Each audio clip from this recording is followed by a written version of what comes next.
Bluebeard is one of those fairy tales that makes you go, wait, who was reading this to kids? And why did nobody call anyone? Because the story is basically rich guy, creepy beard, new wife, a key, a door, and a room that turns your stomach. That's it. That's the whole machine, and it still works, 300 years later. So tonight we are doing Bluebeard the way you actually feel it, not a sanitized bedtime version, the version where you can almost hear your own heartbeat in the hallway.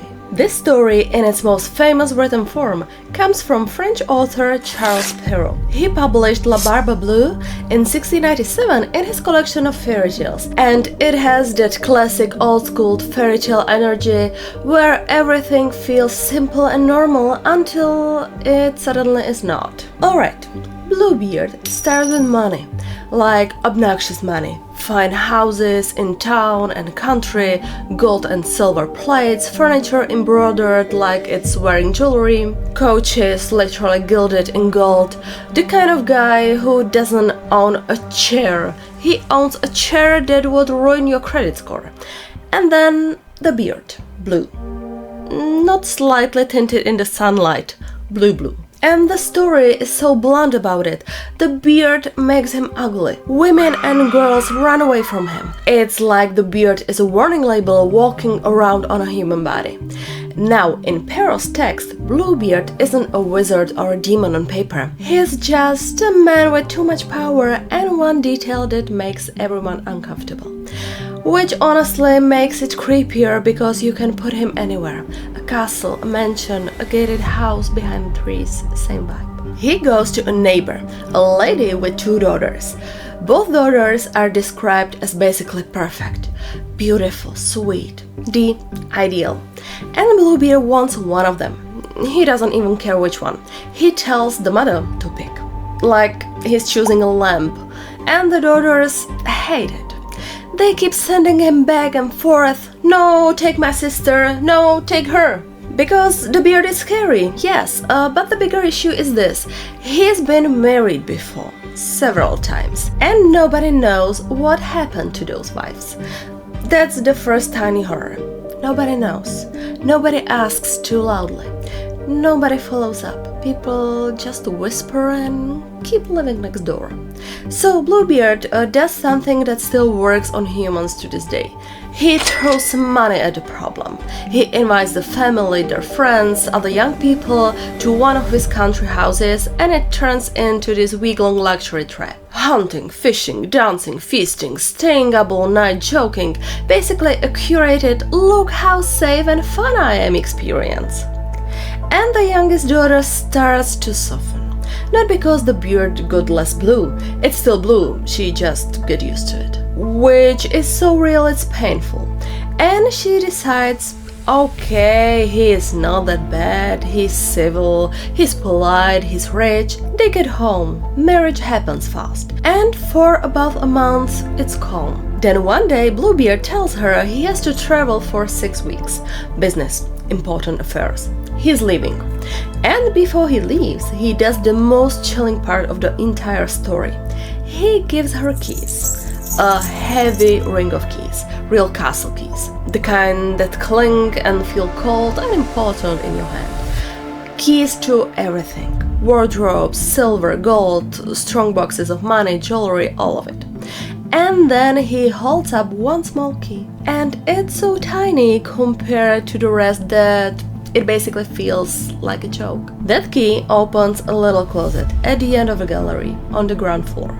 And he tells her, open anything, go anywhere, just not that closet. And he says it in this way that's not playful, not a cute boundary, it's a threat. If you open it, you can expect just my anger and resentment. Just anger. Like he's already decided he'll be right. She promises she won't. He kisses her, gets into his couch, leaves.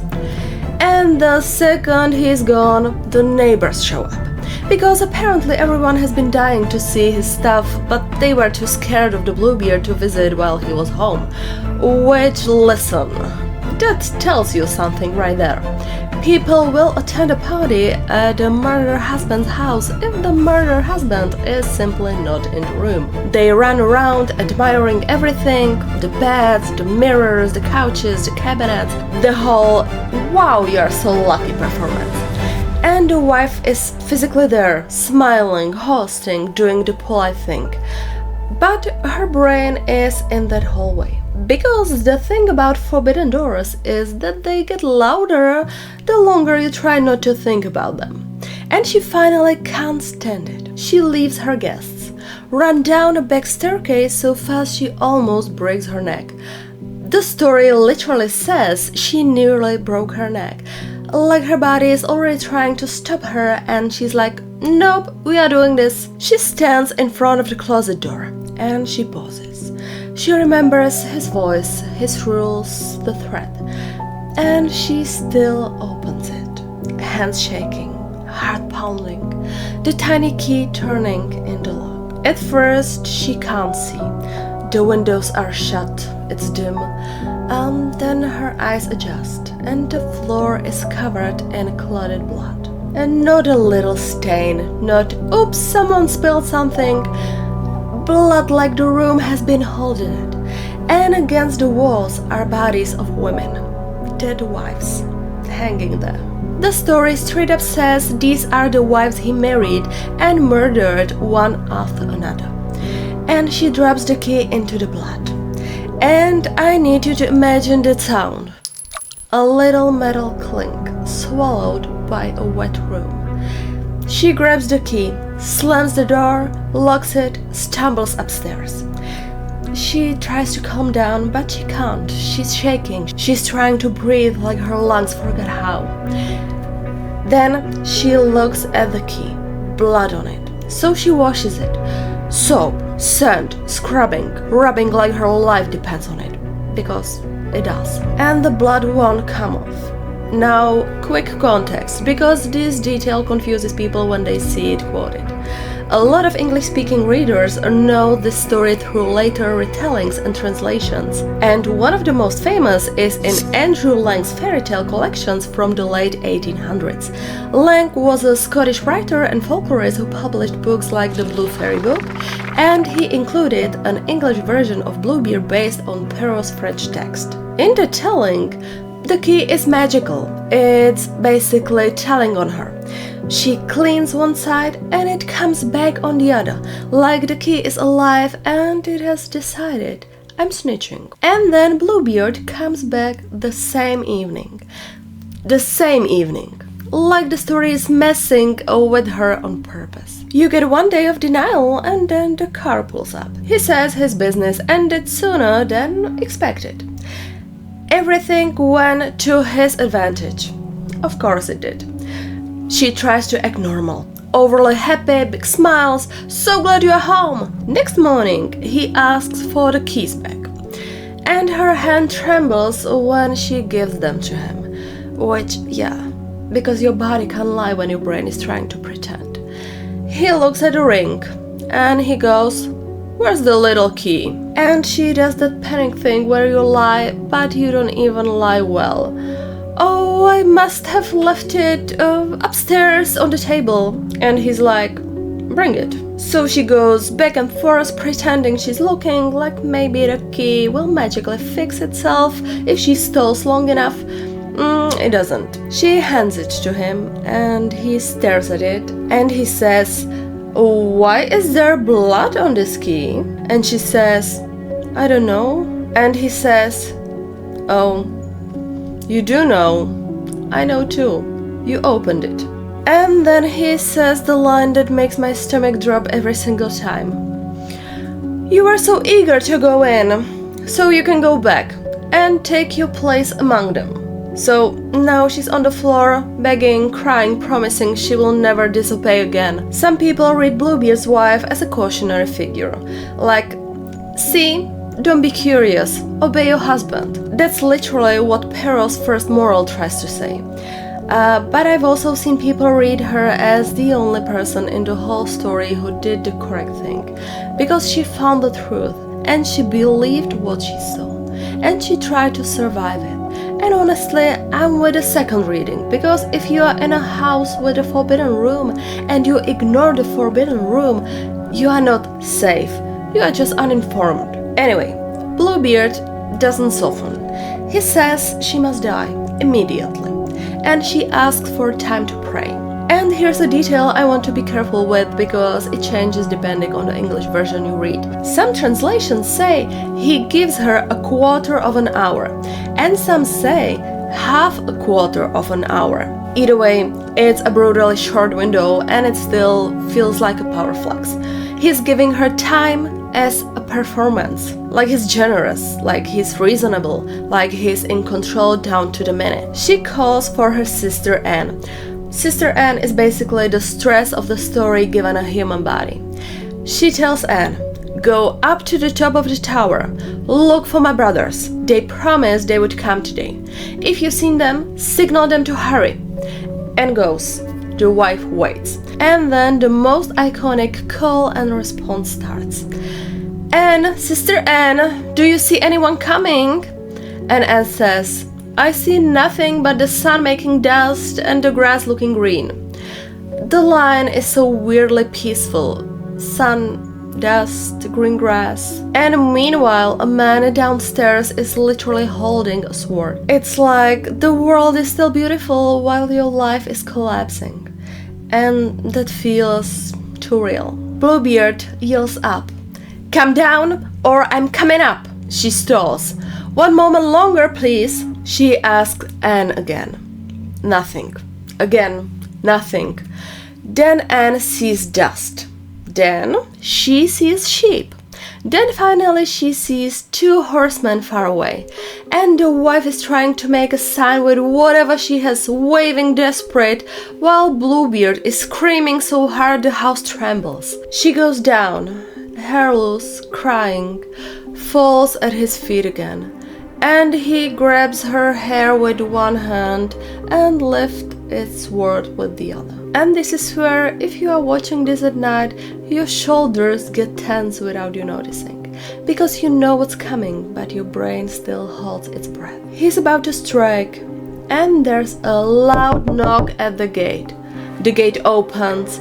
Two horsemen rush in with swords drawn, her brothers. In Perrault's tale, as it's commonly told in English, they are described as soldiers, one a dragoon and one a musketeer. Bluebeard runs, they chase him and stab him dead.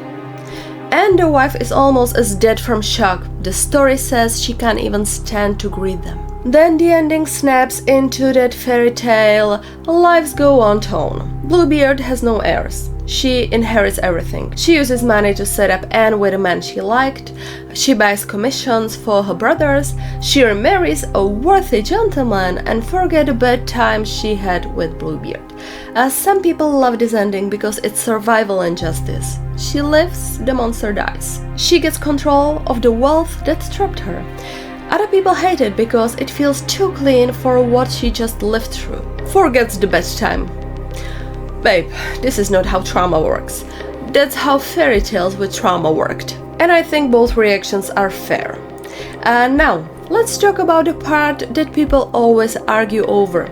What was Bluebeard supposed to be? Because in Perrault's text, he's human, rich, powerful, weird beard, murderous. But later readers and scholars have said the Bluebeard itself might signal something otherworldly. Like he's marked, like the beard is the monster showing itself a little. And then you get the whole "was this inspired by a real person" conversation. Here's how to say it accurately without doing the internet thing where we pretend we have a signed confession from 1697. There are two big historical candidates people bring up a lot. One is Gilles de Rais, a 15th century French nobleman who fought with Joan of Arc and later was executed for horrific crimes. Historical record says his victims were children, not wives. That's a huge difference, so it's not a one-to-one match. When people connect him to Bluebeard, it's more about the vibe of a powerful nobleman with terrifying rumors and a castle feeling like danger.